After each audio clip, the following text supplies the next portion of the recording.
Ladies and gentlemen, let's get ready to He's taken another one and another, and Howard Foster has stopped it. Wow, that is going to be controversial. That's a crunching right hand, and that must finish it. It must finish it. Taylor trying to catch himself, using his jab, eats a right hand, another right hand, and he goes down.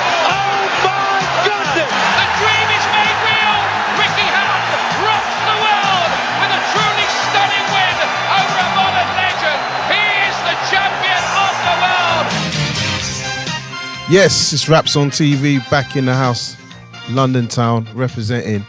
British Beef was on the weekend. You know who was in the house, getting footage and all that. Come on. Nah. Good to have all you guys back listening again. Back to talk about the best things in boxing. Obviously, we're going to talk about Okolie versus Chamberlain, that headline at the O2. Good night of boxing if you were in the house, in terms of who was also on the undercard. Guys like Pawatsi, Cheeseman doing good things. Got a lot of other things to talk about in terms of boxing news, but I'm going to hand over to the man himself. Bonjour. Bonjour. Good to be back. Don't forget we were on Sky as well, multiple times. We're famous. We made it. Mama, we made it. Mama, we made it. You know. Big business. Yeah, we're in business. So, yeah, it was a great time this Saturday. Good night. It was good. It was good all round. It was a good event in terms of... The fight was a bit shit. The fight wasn't great. I think it was a learning curve for both of them. I think ultimately I would say the hype. Yeah. We was a lot of hype behind it. But it was a good night of boxing. Good to see a lot of different people as well. Network. Yeah. So, guys, listen, we're going to be covering British Beef, as Coach said. We're going to be talking about Povetkin and Price. Like, what is that about? Also, we're going to review Gassiev and Doughty course. And we might also touch on all this hoo-ha going on with the potential ring girl ban, and all these girls getting banned across all sports, and whether they will come to boxing, whether it should happen to boxing or not. If you do want to talk, call on 01506 243 403, or just send a tweet to our Twitter account and we will pick that up during the show. No problem. Love that. So, yeah, no better place to start, really, than the Saturday down in the O2. Lawrence Okolie, Isaac Chamberlain, a lot of hype in the build-up, and animosity, a lot of posters going in local newspapers. A lot of beef, basically. A lot of British beef. But not just that, but there was hype. I think if we're going to, let's talk about the lead-up into it in terms of the fight week, well-publicised. You look at the viewers that IFL, all those guys got, good numbers. Our show last week, people were interested. You look at the fact that both of them seem to make a good amount of money, sponsorship. It felt like it was a big fight, no? Yeah, did it feel like we was watching? Did we feel like we was going to watch two guys that hadn't fought 20 fights between them? Nah, it didn't. It was definitely, and it had a big fight feel to it because they were all out. David Hay was there. Chris Eubank was there. Chisora was there. They were all there. Conor Ben. We had my man AJ sitting right across in the front of us. And what did he say to you, Kojo? I know you. He said, I know you. Right? Still can't get this guy on our show, though. I'm telling you, man. So it's not good enough. He doesn't know me well enough. So anyway, we're going to make it happen soon. Yeah, so he had a big fight feel to it, and we're going to talk about the fight now. What do you make of the overall performance? Okay, honestly, there's no doubt the fight was, I would say, flat in terms of the hype that I was looking forward to. I think in terms of the disappointment, I've got a lot of respect for Isaac Chamberlain. And I know he's put out an interview with Behind the Gloves. I'm yet to watch that, but I want to see what his opinion was about his performance, because I felt that he didn't even put together, 3-4 punch combinations. Okolie didn't do that as well, but he was more successful with his jab, which is a great learning curve for a young boxer. And I think he was too reliant on trying to bring this right in. Obviously, he was successful, but overall, he showed he was the stronger man. I think it's hard to deny that he was the stronger man on the night. Yeah, definitely. I think everything that we were saying leading up to the fight, cards on the table, it seemed that every time they were together, Chamberlain looked a bit shook. Yeah. And I think that's how it came across in the fight. It just the same thing came across in the fight. He was just didn't want to engage Okolie. I think it was that he got knocked down. I mean, I've seen it on TV, and I still don't feel it was a punch knockdown, but it did clip him. Second one was though. Yeah, but do you think? But the first one, from then, it was like it was like he Yeah. didn't really. The it wasn't the size- Chamberlain we've seen The before, right? Yeah, the size and power was clearly on display. You could see it's almost like man versus boy. I mean, Okolie was literally bullying him around the ring, and it sort of like reminded me a bit of like Lomachenko over Regondo, where Regondo couldn't do nothing because of the size difference. And this was almost very similar it's a kind good of thing. point. Yeah, it's a good point. So Okolie was far more the more confident fighter. Yeah. He was just literally trying to knock this guy out. Yeah. Chamberlain, he could have done a lot more. Yeah. He could have outboxed, could have moved around a lot more, and it just didn't happen. It seemed like he froze. And the only thing for Chamberlain, I think, I would say, because he's bound to listen. There's no denying. There's a lot of, especially I would say, even amongst like the definitely super casuals. They're like, this fight was shit. I think it was a learning curve for both of them. But I think for Chamberlain, he just got to take it and say, look, he's lost to Okolie. We'll see what Okolie goes on and does in the future. But he shouldn't take, like, he still went 10 rounds. Good experience for him, rounds in the bank. And obviously for Okolie, it's good rounds in the bank. So. Yeah, I think both of them can move on. I don't think either of their careers will be flattened. And I think it's actually a good thing because, we'll go into the Buatsi fight later on, but and potentially even the Cheeseman as well. You've got to say that those 3 British fighters, they all had tests that could have taken away their in a way. I know people will say, but Jordan Joseph, but he had only 1 loss on his record, I think, going into that fight. And Carson Jones and Cheeseman, I mean, we'll get onto that, but that was Cheeseman didn't have his own way fully the whole night. You see what I mean? Yeah. So, but yeah. Yeah, I have to agree with you. I think it's one of those fights that it hasn't really damaged any of their careers, really. Yeah. They're just going to carry on and, it's good to, Okolie's probably going to go on to better and better things. Chamberlain's going to have to slow, he's not done massive damage to his career. I felt now, looking at it in hindsight, it seemed like maybe it was way too early in their careers for this fight. Yeah. The lack of experience clearly showed. Yeah. If they were a bit more experienced, that fight would have been a lot more interesting, I think. And I think, sorry, carry on. And and I think maybe another 7, 8, 9 fights they could probably get it together again. Be probably a far better performance. So And the venue was key for that. And the reason why I say that is because I think if this fight played out the way it did in the York Hall, I don't think people moan. I think when it becomes an 0-2. So fair play, I won't lie. I do say Eddie is the salesman. I've got a lot of respect for what he's done for British boxing, obviously.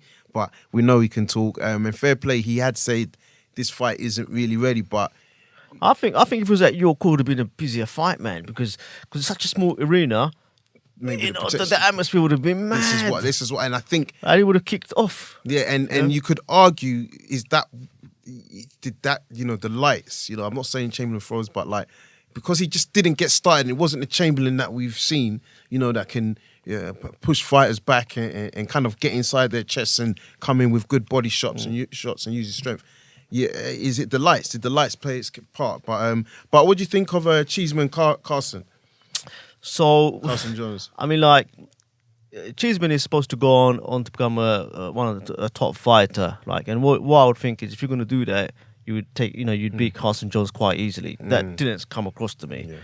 Yeah. Carson Jones is clearly like the gatekeeper. He's like a gatekeeper of the division, and he had to battle hard. It was a hard fought victory for him. Yeah. So it's interesting to see where what he does in the next level up. It was a difficult fight. It was a hard fought fight. It was a tough fight. I think we know Cheeseman is that kind of tough. He's not necessarily an elegant boxer. He is that tough brawler.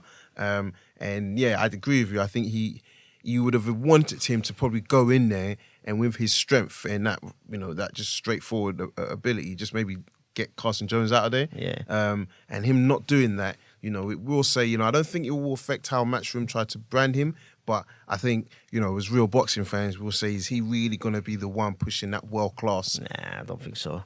I think it's too early to say. You know what? I won't lie. I'll never really call it because as far as, and it's not diss to the guy, but nobody would have said Tony Bellew would win a All right, let me belt. say it to another way, yeah? Yeah, but I'm just saying. Charlo Cheeseman. We know that. Okay. What if Charlo goes up? Okay, Lara Cheeseman. I'll tell you why. The other guy I was about to say is Flanagan. Look how Flanagan's moved. He's moved to 140 because Crawford's gone up. Yeah. I'm not saying he's going to rule the division at 140. No, what I'm saying is if he can win a world title, and he's had a world title. So I'm just saying. Okay, but then Errol Spencer Never might say move never. up. Yeah, exactly. I mean, You know, yeah, but you never know. And I'm just saying, with these guys, you can never say never. Like, Yeah. guys have won world titles. I So, suppose yeah. then you got like people like Liam Smith. It's also timing as well, isn't it? It's Yeah. like, you know, who's there. Yeah, and the that's what I'm opportunities saying. there, you know? The opportunities there, and there are fragmented belts. So if you can't tell me Cheeseman won't be pleased, I know some people say IBF is the lowest out of the belts, but he would be happy if he won IBF. Yeah. That's still an achievement for him. So yeah, Tony Bellew was WBC champion, and I'm sure a lot of people said that would never happen. So sometimes you got to remember that in this game. Yeah, fair enough. But Buatsi, Yeah, I mean, I thought it was a fantastic performance. Yeah. Did what he had to do. do you know what I'm afraid of? What's that? Eddie Hearn is hyping him.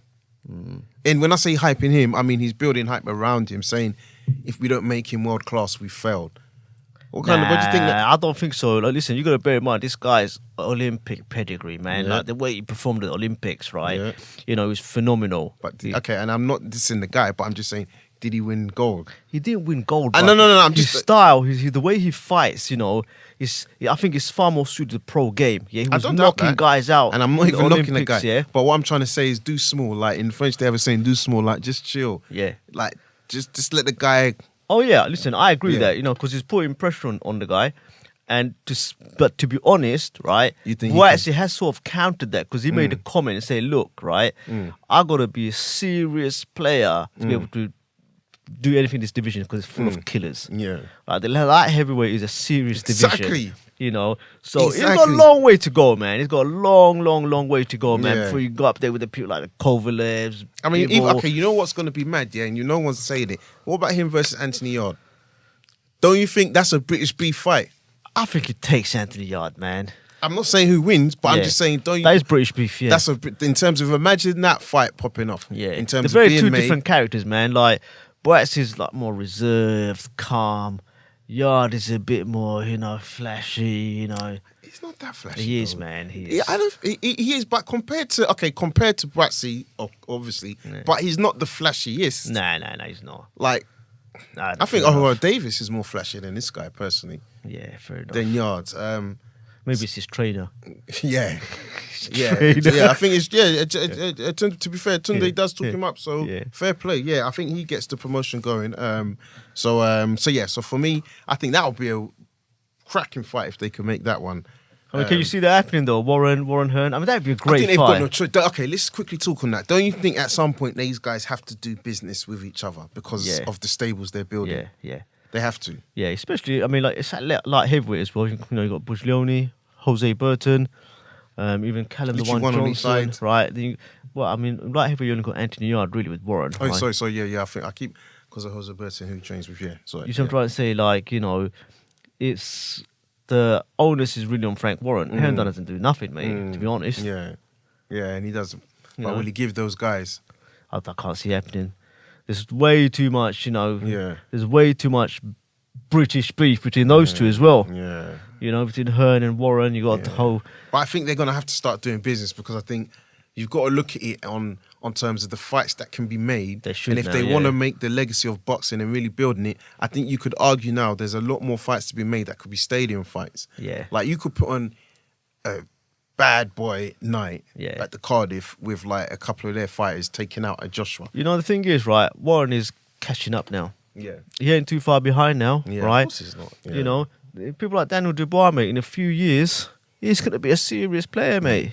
And I'll say it straight, and I don't care what any of these guys say. The problem they have, and I'm sorry, but the problem they're going to have is how serious AJ Boxing decides to take corporate boxing in general. How seriously do they want to take investing in fighters, managing fighters, working with fighters? I think that's where the key's gone. I really think that's a player move because there's no doubt. Like everyone's looking at it. We were at the fight, obviously, but like you got to look at it as like obviously Joshua, his name is what it is, but at the fight he's sitting with Eddie Hearn and Barry Hearn either side of him, and ultimately it was a co-promotion thing. So like.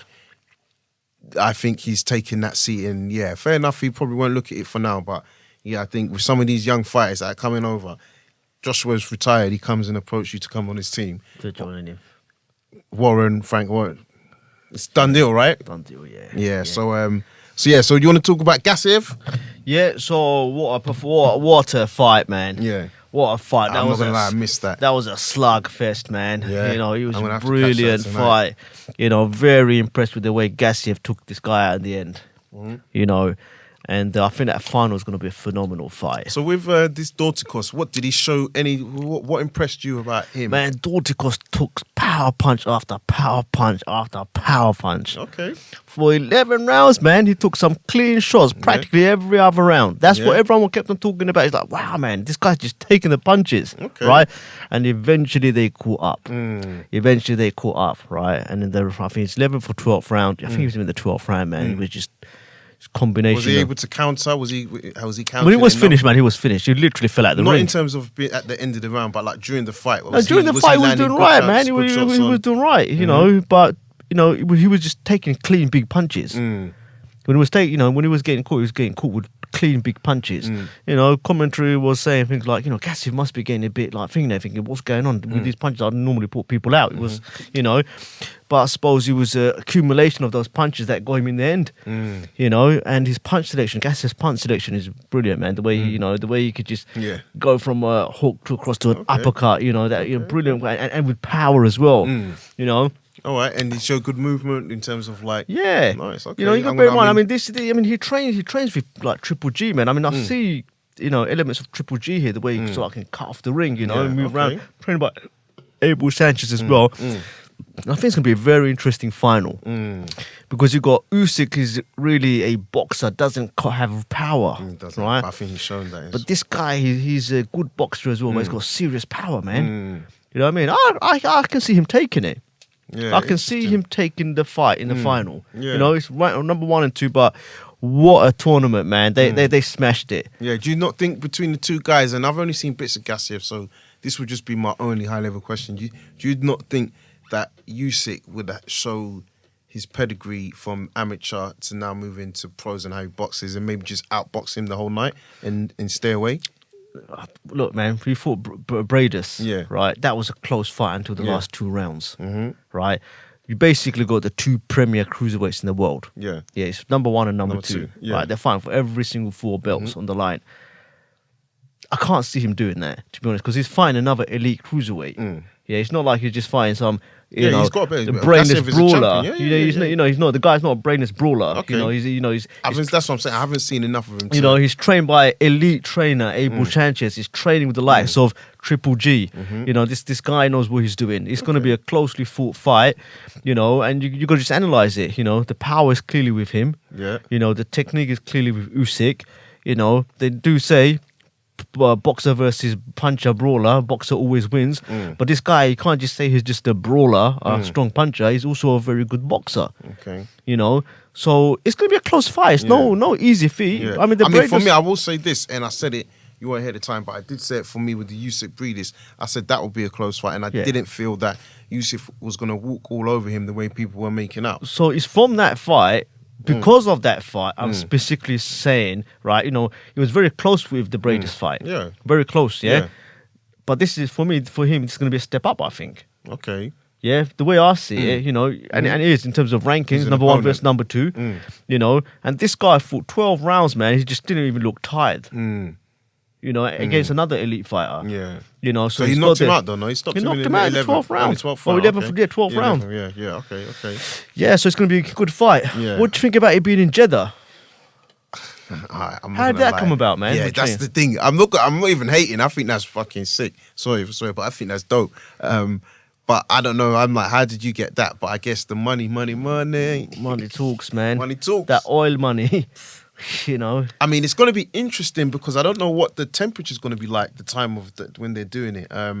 So that is going to play a big factor in it because those, you know, it's the Middle East. They stay hot. It's going to be air conditions. But that's not good either. Yeah, they must have paid a serious amount of wage, mate. I mean, I agree, but like even for boxing, it doesn't make sense. Just not a boxing country, is it? It's mad, bro. Yeah, I mean, but for me, that's why I like it because I think, you know what. I mean, realistically, nobody's going to go out there. Nah. Unless you want to get your head chopped off. Come on, bro. That's your people then, man. Your No, brothers, but man. Man, listen. You don't fuck about in these countries, mate. Of course not. You But my don't, point but is, I'm telling you, man. can't There ain't no drink by boozing out there. Yeah. You know, nothing like that. It's just You what I ain't, mean. you ain't partying. Yeah. There's no going to clubs afterwards. I mean, there will be some. You know what it's like. It's like Dubai. There's hidden places. But my point is, for me, yeah, it's like take it out somewhere different, man. Like, if maybe that's the condition that helps them fund the next 2 tournaments, then so be it. Yeah. You know what I mean? Because who knows if it's not these guys that are funding it. So, Yeah. cool, man. So listen, let's go out to the line. I think I see Mr. Okolie. Odds with Okolie. What's going on with that? Your competitor's back. Hello. How you doing, lads? Yeah, you doing, Mr. Lions? How you doing, Thomas? Yeah, Tom. How you doing, big Yeah, man? not bad. You're good, man. What's on your mind? Yeah, I just wanted to talk about the British beef card, to be honest. I think it was more like corned beef, the main event. Why? No, it's serious talk. The main event didn't live up to expectation, and like you guys said, yeah, there was a lot of hype generated by the fight, obviously early on in their careers. But yeah, it just didn't live up to expectation, really. Yeah. I mean, you were in the arena. What did you make of the whole? What do you make of the vibe, the atmosphere? You got Yeah, I out. thought the atmosphere was You fine. got out without a black eye, obviously, right? Yeah. I saw there was a bit of trouble the other side of the arena, but we won't talk about that. Yeah. Yeah, I mean, do you think it was too early, Thomas, for this fight to happen in their careers? I mean, hindsight's a beautiful thing, isn't it? We look back on it and say, well, if they both took the fight and it turned out to be a cracking fight, then there'll be no complaints. But I think from a boxing perspective, there's always going to be fans that, you know, are in uproar about a fight being so soon and not delivering. So, I mean, I think the fight came at a good time because of the way the sport sort of transcended and being pushed forward with more fighters being fast-tracked quickly. So I think in that sense, it definitely came at the right time, but probably not What do you in think? hindsight. I think. What do you think went wrong with this fight? So no, to be honest, I think Chamberlain obviously didn't come out and box the way we've seen him in the past. I think I agree with a point you mentioned. I think it would have suited him better if it was at York Hall in a more tightly knit environment. And I think it would have been a much more Aggressive fight. competitive fight. Yeah. I mean, it came across to me that Chamberlain just wasn't willing to engage. You know, I don't know if that first punch that he took that he sort of fell on the ground, whether that just made him really cautious of Okolie's power, you know, but he did seem quite nervous to me and he wasn't really engaging. Yeah. And Tom, I mean, obviously you saw Buatsi, Cheeseman, obviously Bomber Bellotti was fighting. Who was you impressed with out of all of those three on the night? I was really impressed with Bellotti, the way he, with his shot selection and how accurate he was with his body punches. And I mean, Ben Jones. Yeah, Ben Jones. He's a game. It was a tough fight, right? Boxer. In terms of going into it, it was a tough opponent. Yeah, definitely.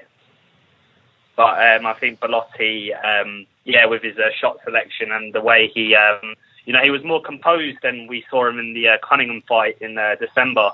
I mean, when they fought, and he was much more, with his shots and the way he targeted the body, got Jones up on the ropes, doubled up his jab, and then sort of whipped his left hook to the body was very clinical. So. Did you watch the Gassiev and Dorticos fight? I did. I caught up with it the next day. Yeah. Yeah. Views? What do you think of the fight? Yeah, good fight. I think Dorticos showed that he's got a granite chin. Like he was taking some very heavy punches. Yeah. And it surprised me how much power Gassiev actually has. Because I mean, going into the fight, I would have probably thought that it was a case of a big power puncher in Dorticos against a well-rounded boxer in Gassiev. But the power he demonstrated throughout the fight, I think it was it was great. Yeah, well, his name's Iron, isn't it? Can he beat Usyk in the final, Tom? Do you think can he beat Usyk? You know what? I think he's got a great chance to beat Usyk. And I did say when we were discussing it, that Usyk would win on points. I think he'd outbox Gassiev. But you know what? I think actually Gassiev can definitely expose a lot of flaws, and there's a lot of gaps in Usyk. You know, when he comes forward, and I think he's definitely susceptible to getting caught. And I think Gassiev might expose him in that sense. I mean, we haven't really seen Usyk's chin tested, you know, so it'd be hard to say whether he can get knocked down, but chances say, and you know, based on his knockout ratio, the odds are if he does catch Usyk, he will go down. Yeah? Especially when he's put someone like Dorticos down who was just taking massive shot after massive shot. Someone like him's gone down, mate. Like, you know, Usyk, there's a higher probability if he catches Usyk, he will go down as well. And I definitely agree with what you said about, you know, Usyk's not coming up against, even though Brady is a quality fighter, he's arguably top 4 in the elite category within the competition. But Gassiev is... well, Bradis isn't known to be a knockout artist, is he? Whereas Gassiev is. So the strategy is going to be completely different. They're going to have to, you know, straight away, there's going to be a game plan where they're going to have to avoid his big right. You see what I'm trying to say? You know, so... You know, I think they're going to be fighting on their back foot. Tom, we've got a couple of lines building up, so we're going to go across to the next line. So stay on the line, mate. Stay on the line, and we'll try and get you back on the line again. No problem. Cheers. Thanks, mate. No worries. Cheers. Gonna go out to 860. 860. Hello. Yeah, it's Paul this time. How you doing? You right? I think I was looking at your number and I just tapped his name. Now I'm good. You well? Yeah, all good, mate. Just at work again. Good. So obviously we saw you in the building. It's Yeah. all digested. Like, you know, it's got back. You've obviously, we know you. I'm not gonna out you, but you know, you were saying Chamberlain. How did you view Chamberlain's performance on the night? I was like Isaac said himself in the behind the gloves interview. He was disappointed himself a bit. I mean, what was he saying? Because I haven't seen. Yeah, sorry. Tell us a bit about that, please. It's just he was just saying that he feels like he could have done a bit more work on the inside and stuff. And his game plan was to fight him on the inside, but obviously every time he got on the inside, he's getting bundled about. He's getting lent on. He was getting pushed over. So yeah, he just couldn't fight to his game plan really. Which, obviously, if you're Okolie, then that's your game plan to stop the other person fighting to their game plan, isn't it? Yeah. So you were the pioneer of that meme. Isaac will be taking Okolie to school. Did you feel that happened? That was far from what happened, right? What really disappointed me, and it's not making no excuses for Isaac, is the referee. That referee was atrocious, man. I mean, I was going to say, before you, I'm going to let you go, but I was going to ask you, my next question was going to ask you about the referee, so I'm glad you said that. Yeah. The referee was atrocious. By the end of the second round, he's 4 points down off 2 decisions that probably shouldn't have happened. I swear. Why for a first occasion does he just dock a point? He should be giving him a warning for that. And then he waits until the 9th round when Okolie's built up a nice lead to then dock him a point for something that he's been doing for all 9 rounds. I couldn't see the logic in it. If he'd have docked Okolie a point, maybe he's 2nd round, 3rd round, Okolie would have had to start doing something else then. And that'd have maybe he's opened the fight a bit more. But if you notice, as the fight got on a bit more, Isaac started raising Okolie's big right hand, slipping it, but then he just still wasn't doing enough work when he got inside, which was a bit disappointing. But I mean, I'll still be a Chamberlain fan. He'll come again. Yeah, I mean, 100% will come back. I mean, for me, I was going to say, though, I think the ref made a couple of errors, but I felt that there was a lot of the crowds, it was a pro-Chamberlain crowd. I think that's one thing we should actually say. There was hardly any noise for Chamberlain. He got booed. I mean, Okolie, he got booed, and clearly, like, when he was making what you would say, like, indiscretions, fighting a bit dirty, the crowd were very upset. So I don't know if that even played on Chamberlain's favour, because like then it made it feel like there's a bit of a misjustice where he should have just really got on and fought. The point. Do you know what? Was I was stupid. willing him to do, Coach? Mm-hmm. I was warning him. Can you remember in the Ricky Hatton fight again, Costas U? Mhm. Costas U kept on hitting him low, Yeah. and then Ricky Hatton just turned around, belted him in the nuts, Yeah. and was giving him like a bit of a warning himself. Yeah. I was willing Isaac to hit Okolie on the break, Yeah. just so that he kept it, so that next time he went on the break, he was next time he went to hug him, he'd be a bit cautious Yeah, that you Isaac wouldn't- was just going to clout him on the break. Yeah. I mean, that's the thing. Yeah, you're right. That's a good point. Yeah, I just want to talk about the super welterweight division as well, or the light middleweight, Yeah. Paul. Looking at Ted Cheeseman's performance and the domestic scene with the likes of Liam Smith, Liam Williams, and even Babby. Yeah.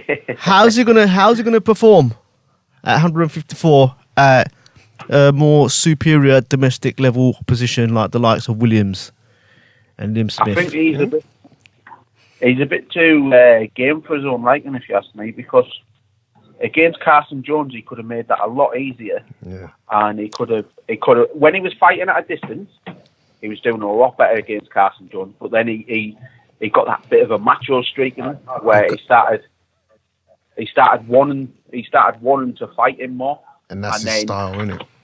Yeah, but again, someone like the person I think would beat him, Arsenio Byfield, who can switch hit, he can fight inside, he can fight outside, he's a good mover. I think he'd give Cheeseman absolute nightmares, to be honest. I mean, Byfield is a very good boxer. I think that would actually be a good shot, good call in terms of a next matchup. I can't call the winner out of that one, to be honest with you. I think Byfield, I see flaws in him in terms of if you can stop his rhythm, I think you'll nick a lot of rounds. He won't beat him prettily, but I think he's got the ability to just outwork him, and that's in Is that terms D of- Ghost? Yeah, D Ghost, yeah. So, but yeah, for me, I think, look, the bottom line is, I think with Cheeseman, they're gonna build him up. You see the way Eddie Hearn talks about him, talks about building his fan base. He had a decent amount of support in that arena. Ticket selling is huge. Ticket selling. So that's what I'm trying to say is like, don't rule out this guy potentially doing something. We all know that really he couldn't beat Liam Smith if they were to fight tomorrow. But what about in 18 months? Who knows? So for me, I think everything is timing. He's still young. Everyone looks at him and think, oh, he's an old bugger, but he's not. So yeah, I think he's going to be a slow burner. But I'll be interested to see. Let's just quickly speak about this referee as well. Like, what do you think about the referee's performance, Coach? Yeah, it wasn't impressive. Did you see him a bit biased towards Okolie? I don't think I wouldn't say that. I think he made a mistake with the point. But I think bias is a strong word, to be honest. You know what? It came across to me initially. Yeah. And then when he finally deducted a point for Okolie, I thought, all right, fair enough. Yeah, but even then you could argue, and this is not me saying he's biased, that was more of an even up because the fight was won by then. Okolie didn't lose a round. Yeah, exactly. And he knocked him down twice He's come already. out and apologised after the fight, the referee. There you go. And said what? Bad performance, man. And said that he could have handled it a lot better. He's apologised to the board for it. Oh, yeah? Where did he apologise? I can't remember where I've seen it. It was somewhere on social media that I'd seen it. But he's supposed to have come out and apologise to the board for it, and he knows he made a bit of a stinker. Paul, any views on Gassiev and Dorticos and the final with Gassiev and Usyk? Who wins? Hey, I think Usyk still. I picked him at the beginning, and I'll pick him in the final as well. Yeah, I just think it's just his. I just think his pedigree's that little bit higher. And are you going to do any team Phil memes? I am Phil. I am Phil. Yeah, you can do any memes. Maybe. I am Phil. But hey, that's what he was saying. One thing, though. Have you seen that? Yeah. Brilliant. Look at hashtag I am Phil. I feel. That's Usyk. Yeah, he's trying to speak English. He just came out wrong. Yeah. He knows. No, but did you see him again before he fought Brady? Michelle Joy Phelps asked him how he was, and he smiled and then said, "I am Phil." He knew. He knows himself that people were taking the piss. I am feeling that. So yeah, Phil. You got to be even saying Phil. Paul, what do you make of this? I don't know if you heard this Ultimate Boxer this thing that's been launched yesterday. You got the likes of Ricky Hatton, Malignaggi, and Crawler seems to be playing some part in it. What do you think about that? Have you heard about it? I like formats like this, like prize fighter format. It was quite enjoyable, but it doesn't really seem to have been promoted that well, to be honest, because it's not that much on social media or anything. And for them people that are involved, Malignaggi's a big name. He's got a lot of followers. Ricky Hatton is huge. Anthony Crawler, fans' favourite. It just doesn't seem to be out there that much. I mean, there's definitely. I don't know if they don't have a strategy as well, because they've said what they want to make it a tournament, but they haven't named a division. And it's obviously not in a weird way. Like, you got the World Boxing Super Series, so how does that stack up against that? So it'll be interesting. Yeah. But I won't lie, I'm a man that believes the more boxing, the better. So, you know, if they can create something that makes people earn a living, it's only going to make the competition a lot more better and a lot more people interested in the sport. So, yeah, definitely want to hear out of more on that. Povetkin versus Price. What do you think about that, mate?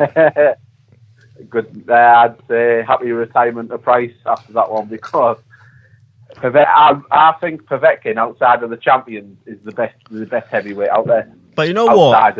It's a massive contradiction, and I'll tell you why, right? David Price's career, to some extent, has been blighted by drug cheats. Yeah? Exactly. Yeah. Tony Thompson, caught taking drugs. That guy, that Doner Kebab guy, Hema, the guy that literally put his head through the corner. I've never seen a knockout like that in my life, man. I've never seen a man's head go into the corner like that, right? That guy, Tepper, right? Caught on drugs. Your career was ruined by these people. And now, when you come back, you're giving a fight to a man who's notorious for taking drugs. Who's been caught time and time and again taking drugs, right? Why would you do it? That's what it makes. Why is this guy even coming here, man? Why did they allow this fight? Like I said, ching ching. The money, there has to be a good payday behind this. And I do think, as that song goes, but then the more, but on a serious note, to link it to your point, I think the more worrying thing is, obviously this is a road to the Joshua fight. So I'm like, why is even Eddie Hearn? You could see it's a taste. Put him up against Price. It's probably somebody he's going to beat. Let's be honest. He can be clean. He then gets his name out amongst the UK British fans. And big fight in Russia, big payday in Russia, I don't think Joshua would even go there, but he would come here, and then that's a Wembley. They could sell that. No, but think about this, coach, right? Povetkin's got a lot of money behind him, right? That's why Wilder got that $5 million, $5, right? Wilder so and imagine Joshua, you know that. How much you reckon? Bro, I reckon they couldn't. They would have to offer Joshua 30-40 mil. I think more than that. But what I'm saying, if they did, he would go. But if it goes to mandatory, that's a different matter, because if he becomes WA mandatory, but they're not going to beat Joshua on a purse bid, man, unless they're talking about serious money. You're going to have to put down 30-40 mil on a purse bid, man. Otherwise, you got Sky. That fight, to me, that fight happens in the UK. It happens in Wembley, and I think this is what we're building a taste of. That's what we'll see, because really, if you think about it, I don't think he would risk putting Povetkin up against Dillian White. We all might say, Dillian White, but Dillian White would be up for that. But I think Price is more or less a given. You know this guy is going to look good, and you can then sell Joshua Povetkin. I see that happening. That will be his second fight this year. Interesting thing is we saw Joshua play rock, scissors and paper with Anthony Joshua at the Sky Show this weekend. You see that? We've got a film of it, coach. You mean Dillian White? Joshua, yeah. Joshua, Dillian White, yeah. That was a brilliant moment, wasn't it, man? Paper beat the Rock, huh? Yeah, paper beat the Rock. Amazing, tense situation, man. We just knew something's going to happen. We thought, let's get the camera rolling. And it did. Tense moment. Trust me, yeah. So for me, I think that's going to happen next. So, Paul, listen, thank you very much for anything else you want to get off your chest before we let you go? No, that's absolutely fine. I've got to talk about just one thing. With the World Super Series final, the Russians are supposed to put a counter bid in against Saudis. How can that be? The final over there, because everything's been marketed as the road to Jeddah. Yeah, it looks like all the boxers are going to Hajj. How can they come in and change it now? Is that right? Can they do that? Also, Business, I wouldn't say no. It depends what contract they've got. Yeah, money. I mean, it's not even just money. I would imagine it depends. There must be a contract to say that it's going to be held there. But if they haven't, or it's not watertight, or there's a penalty, all contracts have a penalty. So, yeah, I mean, it would make sense because then you're looking at 2 Eastern European fighters. That makes sense, doesn't it? Build a proper event. And Gas is Russian. Gas is Russian. But then even you said Ukrainian fans, they can swarm that arena. So that would make it a proper massive event in terms of the fight and the atmosphere in terms of the fans and audience. But yeah, listen, Paul, we're gonna leave you to it. All right, take it easy. So what else is on there? So yeah, Joshua Parker's gonna be on Showtime. The US have they've confirmed that now. What do you think that does to Joshua in terms of his being able to negotiate a bigger percentage against Deontay Wilder? Well, listen, man, like I spend a lot of time talking to Wilder fans in the US, right? Listen, these guys are deluded, man. Okay, they are just unwilling to accept, right? Look, man, facts are facts. You can have your own opinions. You can't have your own facts. Yeah. You can't argue with facts, right? Wilder to date hasn't had a single pay-per-view fight. He hasn't, right? Joshua is making 20-30 million pounds a fight. He is the A star. Fight, but 20 million. 20 million. What I'm trying to say is, he's Well, making... we know that, that's like... He's fact, I'm just right? saying, I'm just saying, how does it help? How does it... I don't think it helps because irrespective of what you say, these guys will just completely chat shit, right? So what I'm trying to say is Joshua fighting there isn't going to change the minds of them because the Americans to them, they're still the biggest boxing market. So you ask them... Which is true, though. No, I mean, in terms, I think Okay, if you're a boxer, you know what I'm trying to say when I say biggest. All right, coach, you want to crack Las Vegas. Every boxer wants to I don't headline think so in. anymore. I think so, bro. That's a statement because let me give you let me think ask so, you bro. another question, right? Name me so. one American pay-per-view star. If American boxing was so big, there'd be loads of American pay-per-view You're stars. taking it the wrong way. I'm saying in terms of you're talking the finance. We all know the British fans are the best fans. They support their fighters. Right. But I'm talking about if you Size ask of any fans. box, not even Okay. size of fans. I'm Amount just of saying. fans. I'm talking about having that on your CV as a boxer. If you can say to them, you've Okay. headlined in Las Vegas. Oh yeah, fair enough. The stature and the status of that is what can Yeah. never be taken away. Yeah, fair and enough. I think that's what they hold onto as a bargaining chip. What I'm saying is, this fight now being shown on Showtime, how does that put Anthony Joshua in a stronger position when it becomes to the negotiation table with Wilder? Because in my mind, like Wilder saying 50-50, I think from the start that was never going to happen and it's not realistic. But I also say that with this fight now being on Showtime, the way they're going to market it, 2 champions as well, the Klitschko was another big fight they showed out there. I think actually it makes the fight bigger, but it still harms Wilder because Wilder's not going to be able to say, well, it should be 50-50 because of these numbers, that numbers. There's no real numbers because there's no pay-per-view. So when it's free, but I think it's going to make Joshua's name. Plus, it's another unification.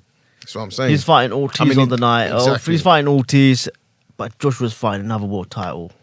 So that helps. And we know, as us guys, we're intelligent to know there's more to it than how he's fighting Parker and how he's fighting Ortiz. But yes, the black and white is his fight in terms of Joshua's is going to be promoted more, without a doubt. It's and it's a bigger 2 fight. undefeated champions. Exactly, it's a bigger fight. Bigger fight, man. 2 undefeated champions. So that's what I'm saying. It helps him. Oh yeah, definitely Helps does. him. So I think it's a good thing. I think it's going to be. I'm looking forward to see So what do how you that think- affects us in What do you terms think of the final fight split? time. What do you think the final split's going to be? It's going to be. I reckon it's going to be about 60-40, man. I think if not 60-40, I think it's 65-35. Personally, I think that's a deserved split. I think 60-40 because I think Joshua Parker is going to have to be. I reckon it's about 35-65. Now, I'm talking about Wilder. Okay, yeah, Wilder. I'm saying if Parker Joshua is 65-35. Yeah. Because bear in mind at 30 they will say Mm-hmm. no, so you must have gone up. Okay. Yeah. So if that is 65-35, Wilder Joshua is a much bigger fight. That is true. So I reckon it's either going to be 60-40 or 45-55. I think the difference is it's a bigger pot. Yeah. So I think if you compare the Probably 65-35, 150 to $200 million pot. so I think even that 35%, they'll say, yeah, okay, you can come to 40. I think, but the negotiating, which could work in Wilder's favour, is like even your 35%, it's still going to be huge. Josh Parker's ain't going to be nothing like that. How they gave into that, I don't know. I'm surprised. Maybe that says something. I'm surprised they gave into that, to be honest. So yeah, Still you're big right. Money, still big money, isn't it? Yeah, but Because you got to bear in because you're mind- right. But look at the angle they put themselves in. Because now, to be fair, it's a good point. Wilder is the arrogant man. He's going to speak. He's not going to say, "Well, I'm taking a shorter percentage." Even Because if usually the split is the champion takes 80% anyway, right? Yeah. So it's 80-20. In this scenario, you got two champions. Exactly. Right, that's the first, with Parker, Joshua. Yeah. So that's the second thing, right? So it would have been 80-20, but then you got two champions, so how do you split? The third thing is obviously Joshua's bringing most of the money, right? So you're going to have to start with 80-20 because that would have been the starting point anyway. And then you're going to say, well, look, I'm a WBO title holder. You're going to have to compensate me for that. I'm undefeated. There's going to have to be a price for that. And the fight itself brings a lot of fans. It's a big fight, you know? So all these factors taken into consideration, I think they have to be realistic and they would have had to move to negotiating, right? And I suppose that's what's going to happen with the Wilder fight as well. It's going to be a huge fight. Al Heyman's going to be there, you know, behind the scenes doing his thing. voodoo, So listen, man, you know. I won't say this, but I will say this. All right, we're going to quickly go to some callers. 251 instead of us calling. What's up? Hello. How you doing, guys? How you doing, man? Yes, Dwayne. What's going on below the belt, man? How you keeping, man? Good to hear from you. Not too bad, man. Hanging in there, man. Hanging in there. Man, stay strong, stay strong, bro. You catch the boxing this weekend? Yeah, man. I saw a celebrity sitting ringside, man, like Kojo. Yeah. Wait, man, do you not see me? I was sitting right next to him. No one sees me, man. Everyone's seen Kojo. Yeah, but the problem is, boy, it's not good that everyone saw me, man. You're Al Heyman. That's a good point. I'll be Al Heyman. Exactly. Yeah, Al Behind the Heyman. scenes, man. No one see me, man. Behind the scenes, man. I was trying to be behind the scenes, but yeah, it's all good, bro. Yeah. No, it's a good look, man. Yeah, cheers. So yeah, what do you make of the fight? The fights. I think I'll be saying anything everybody else is saying. The big fight wasn't impressive viewing, was it really? Yeah. But Lawrence got the job done, and congratulations to him, I guess. Yeah. And hopefully Isaac comes back better and stronger. Yeah, definitely. And in terms of Boatsi, what do you make of him? Yes, another demolition job with him. I think with Boatsi, he already looks like a well-polished pro. That's the difference I noticed with him and some of the other amateurs that are like just kind of getting into the pro game. Boatsi already looks clean and clinical, man. He looks sharp, you know. I mean, obviously you've got to bear in mind the competition, but it's the way he puts his punches together. Yeah, he's He's had to do damage, isn't he? He's just had to put people away. I mean, we were talking Boatsi and Anthony Yards. How does that go? That's the interesting thing. It's like if you didn't know any better, Yeah, and you just looked at Anthony Yard and then you just looked at Boatsi, you wouldn't even think they're in the same weight class. that's what I mean. So it's quite interesting. It's mad. That's what I'm saying, bro. So no, sorry, carry on. Yeah, it's strange, but again, Boatsi's got the better amateur experience. Obviously, Yard's got the better pro experience. Kind of similar scenario with Lawrence and Chamberlain. Isaac. You know, And even when you look at Josh I think Taylor a and bit- O'Hara Davis, do you remember Josh Taylor and O'Hara Davis last year? Yep, and that spoke for itself. That was a prime example of that amateur experience being key when you go into the pros. It was a perfect display. I don't necessarily think the outcome would be the same with Yard and Boatsi, but I think it'd be a highly entertaining fight for sure. Definitely, I think their styles will gel well. And, And did you watch the Gassiev Dorticos fight? Nah, I didn't actually. I think I missed that one. Okay. Listen, we're going to talk about this whole issue that's going around in boxing at the moment, or sports in general, about the ring girls potentially getting banned. Have you heard about it? Have you heard about this, Dean? Have you got any thoughts about it at all? Yeah, I mean, as far as I know, they banned them from darts and I think is it snooker or not snooker. Darts and Formula One. F1, yeah. Yeah. Yeah. I think like at the end of the day, if somebody wants to make an earning doing whatever they're doing and they're not hurting anybody, then it shouldn't be that right shouldn't be taken away. I think it's a bit excessive. Yeah, I believe. I don't really think. I believe Frank Warren and Sarah Beverly Jones of Beverly Jones Management, it's the company that provides the ring girls to Matchroom, will be on this morning, tomorrow, speaking to Piers Morgan on this subject. Yeah, I agree with what you're saying, man. Like, I mean, to be honest, from a personal perspective, I've never understood that. To be honest, like having scantily clad women walking around with a card, I mean, if they remove that, it doesn't really change boxing, Yeah, it has no impact on it at all.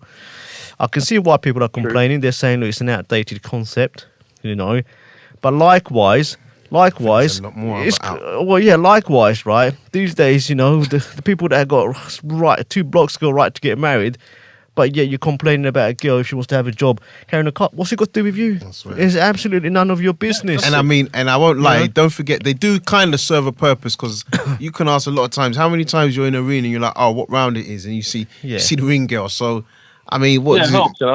Yeah, so I know, fair enough, you could argue, but hey, they need to get into the ring. It's high. I mean, most people have never stepped in the ring. They need to walk around comfortably.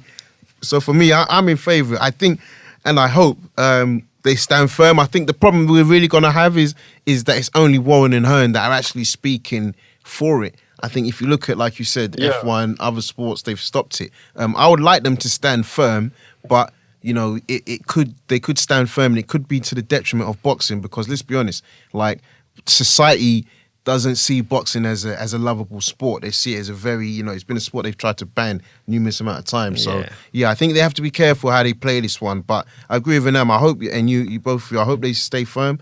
But I'm just worried that maybe they won't. I don't know. Yeah. Yeah, I mean, it's classism again, isn't it? It's like basically boxing has always been a working class sport, right? I mean, look at rugby. That's just, that's a brutal sport, muscular men training together to smash into one another. How's that any different, really? Whereas, go to America, you've got cheerleaders. Exactly. Yeah. Right.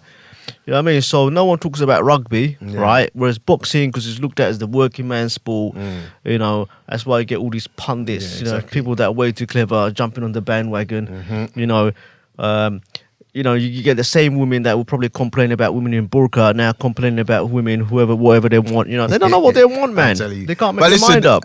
D, before we let you go, last question. I know you're a man, you're into combats. Inam was saying, ask it. He wants to ask questions, but we'll quickly get it in there. Mayweather, McGregor in the octagon. Do you think it will happen? You know what? Why are you lying for, cause you wanted to ask that question? Here we go, yeah. But now I think it's possible. I mean, I heard Badu Jack say in an interview that apparently they offered Mayweather $1 billion. I think for $1 billion, wow. I told you. Probably thinking, this worth Listen, let me tell you straight, D. I don't care. If they offered me $1 billion, I'll jump in that fucking octagon. Get a headlock, tap, I'm done. Yeah. Listen, man. I say listen. Trust me. $1 billion. Jumping in there. Who's not going to do? I mean, I think if you don't, you're a fucking pussy, man. I swear down, man. And you know what? I'll do it for 100,000. He's now in the same psychological dilemma that McGregor was in, where it's like, okay, well, I'm going to go into another sport. I'm more than likely going to lose, but it's going to be my biggest payday. The tables have turned. And I think, apart from the money, I think his manhood and his pride is actually going to start fucking with him a bit. Thinking, what's the odds, Barry? Later, like, what's the odds? Let him finish, isn't man. it? Yeah. That was a nice quick check for him as well. Clearly a quick ad for Paddy. I think that it's that psychological dilemma he's facing right now, where he's got the money, big offer, and plus it's like, are you man enough to do what he actually done? And that's what I think is probably going to make. But I think Mayweather has on a relative point of view, I think he's got a better chance of beating McGregor in the octagon than McGregor ever had a chance of beating him in the ring. Does that make sense? Yeah, but the thing is, you can't. I couldn't disagree with you more, Nah. Okay, I mean, MMA fan. Listen, McGregor is a stand. I don't really understand UFC, but all I know is he's a stand-up fighter. Yeah, he's what they call a striker, apparently. Yes. Yeah, he's not good on the ground, right? So we've seen most of his fights. He's knocked people out. Yeah, and that's my. But I think that's probably a naive boxing fan, because I'm the same. So we're both the Raps on team. I kind of feeling that, but you're an MMA guy, Dwayne. Tell us your angle. I'm telling you, man, I'm pretty big fan of MMA. I've even trained and done it myself a bit, and But you got to bear in mind, Conor McGregor held 2 titles in another MMA promotion, as well as UFC. Like his level of ground game to like the top MMA guys may not be impressive, but to the average Joe that's never even stepped into an MMA gym, he's going to be like a black belt. Like he would be so far superior. It's terrible. Okay, that's a good look at it. Yeah. Just bear in mind, like the leg kicks and the grappling and jiu-jitsu. Like there's so many different arts that you learn. Conor McGregor's been doing this since he was young. You know. You know what I mean? I mean, so for me, he's got more advantage. Pardon? No, I was going to say, you know what? That's an interesting way of looking at it because I won't lie. I looked at it on the basis of I think Mayweather would have lost, but I think he's got a good chance. And I was looking at it on as Inam said, McGregor's a striker. I think there's other UFC fighters that Mayweather doesn't even stand a chance. But I was looking at it as he can run a little bit, he can move around, and if he can get the odd, his fists are going to be very, very powerful in the octagon. But yeah, you're right. The kick, I mean, I don't know, because I don't like UFC, and that's going to be the truth. I don't rate it that much. Like, I respect them as fighters, but I just think a kick, I think he could just hold his leg and smack him one quickly. Like, but that's probably me being naive boxing fan. Sorry, bro. And don't forget, McGregor gasses as well, mate. Mm-hmm. But yeah, so you told me. But you got to bear in mind, like different levels. It's levels. Yeah?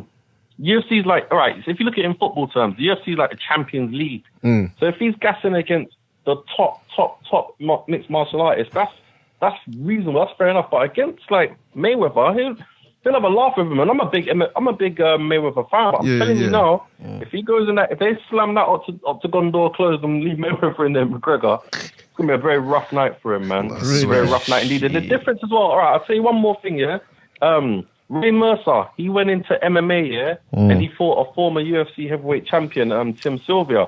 He knocked him out in one punch, yeah. But Ray Mercer had the power to do that as a heavyweight and a hard hitter. Mayweather, he's going to be going into this MMA thing with smaller gloves. We all know that he has to wear those special gloves to protect his hands. His hands are going to be more exposed to danger. Yeah. He's not necessarily a knockout artist.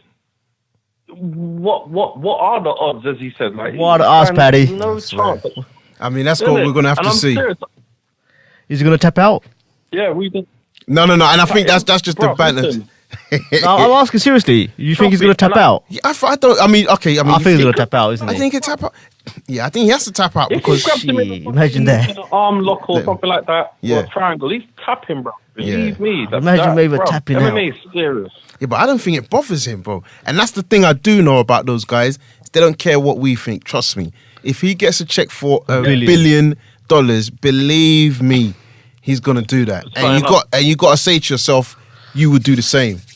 Bro, $1 billion, that's like, come on. Watch him for doing it. Just me, he's already got 100 million. 200 million. No. This is next levels. Anyway, Dwayne, listen, we're going to leave you to it. Thanks you for calling in. Good to have you on the show again. We've got to get you in for one of these shows. So hope you get well. And then, just hit me up when you're ready, bro. Yeah, just to add one point on that, actually. Yeah, no doubt, man. Now you say it, I saw a post out recently saying $1 billion boxer about Mayweather. So I don't know if that was just another hint there. I'm telling you. So listen, we're going to go to the last one. Hello. Mr. Angelo Serra. Michael Angelo Serra, how you doing? We're doing well. So Michael, how you doing? But let's stop talking about carnivals, yeah? We had enough of that last year. No, seriously, Mayweather, McGregor, I don't really care about this. Exactly. I mean, Mayweather has talked himself into being the TBE, the best ever. I could name about 15, 20 guys who would have kicked his arse easily, I'm sure you could. But I'll tell you what, this light heavyweight division, we're talking about boxing now. You said about getting in with the present, so I'm getting with the present, Kojo. But I watched the fight the other night, Isaac Chamberlain. Yeah, I was wrong. I put my hands up. He had no answer to Okolie. Okolie, very long-limbed guy. But I do agree with what Tony Bellew said in the Skype commentary box, that Okolie is not going to cut the mustard at heavyweight. I'm going to tell you now. Heavyweight? He's a 6 foot. Well, no, they were talking about him moving up to possibly heavyweight. I think that's talking a load of rubbish. And as Bellew stated, he's not going to be able to compete against full-fledged heavyweights. You know, no his chance. best weight he has to stay at is cruiserweight. Now, I'm not a massive fan of Okolie. He's okay, but he's nothing special. You know, I mean, the guy he beat, former Southern Area champion or Southern Area champion. Yeah, he's proved his worth at that level. Yeah, we'll see as he progresses. But one guy who did shine, Ted Cheeseman, wasn't impressed by him. Saw him the other night against this Carson Jones. Jones has possibly seen better days at world level, but Cheeseman's he's too straight up for my liking, and nobody, somebody wants to get in there with him and put a good trainer and teach him how to bend at the hip a little bit, how to move, sway with the shots, Two. He's like a weather vane, he'll get to so far, European possibly, but world level, he's going to get his head jabbed off. I would agree with that. But the guy who actually did shine on Saturday was Joshua Buatsi. That guy is a class act. We was talking, I think, the guy before that, he said about last caller rather. He hit the nail on the head.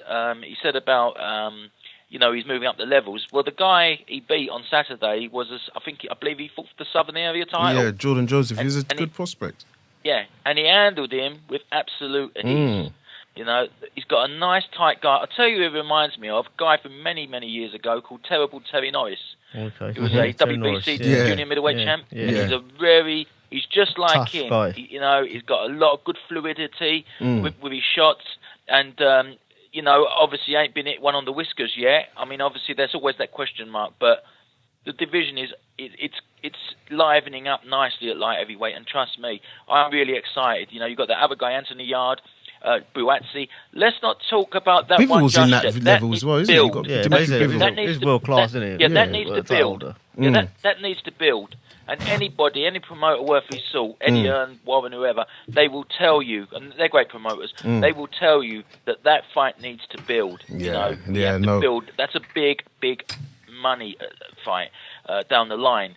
But that will be for a title. It's got to be for a title, Then obviously, you've got other guys also at that weight, and that's domestically. Domestically, it's very exciting. But at world level, this new guy who's largely untested, who's largely been unseen, Dimitri Bivol. I'm hugely excited about this guy. He just looks the part. I mean, okay, last time out he won inside of a round against the Australian guy, but there's a lot more to this guy than meets the eye, and I think this guy will reign. I mean, I know one of your guys didn't agree with that, but I really do think he's in for a long reign, this guy. Yeah, but interesting. Let Yard and Buatsu, they will move up and eventually possibly challenge this guy, but they've got to sort it out domestically.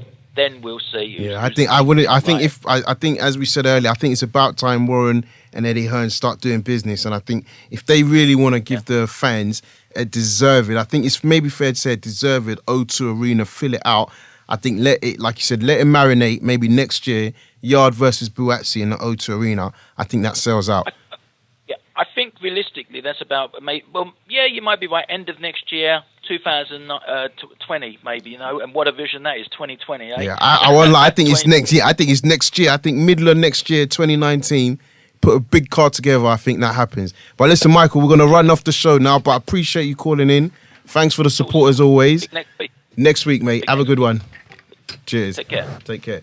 So, guys, we're going to run off the show for now, but it's been good. We're back in the swing of things. This weekend is a quiet weekend in terms of boxing, which is good. But the weekend after, we're back. We got a Eubank Groves fight to discuss, Danny Garcia, all of that. So for now and for later, guys, you know what you need to do. www.rapsontv.com. And when you go to Instagram, it's Raps on TV. Facebook is Raps on TV. YouTube is Raps on TV. There you go. So listen, guys, don't forget Twitter, it's Raps on TV. Guys, listen, we're out. Have a good one. Enjoy the weekend.